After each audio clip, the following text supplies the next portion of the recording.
আজকে সেহরিতে রাত্রেবেলা রান্না করেছি চিড়িং মাছের দো পেঁয়াজা আর সাথে গরম গরম সাদা ভাত।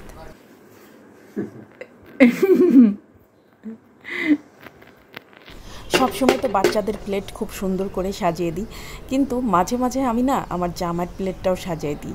আজকে হচ্ছে একটা তরকারি রান্না করেছি, তো কী হয়েছে, একটা তরকারি দিয়েই সেহরিতে খুব সুন্দর করে জামার প্লেটটা সাজিয়ে দিলাম। এখানে হচ্ছে আমি চিড়িং মাছের দো পেঁয়াজি করেছি, এত টেস্টি হয়েছে। সেদিন আপনাদের যে ভিডিওটা দেখালাম মাছ তিড়িং বিড়িং করে নাচছে, ওটাই হচ্ছে চিড়িং মাছ। ওই মাছটা দো পেঁয়াজি করছি আর গরম ভাত করছে সাথে লেবু। সেহরিতে আমরা এত মজা করে খেয়েছি আজকে। তো আমার জামার প্লেটটা আমি সুন্দর করে সাজিয়ে দিয়েছিলাম, আমার জামাই কিন্তু দেখে ভীষণ খুশি হয়েছে।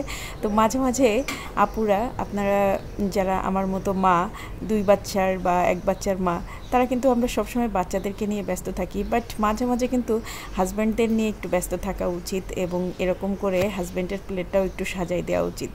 এতে করে হাজব্যান্ড কিন্তু ভীষণ খুশি হয়।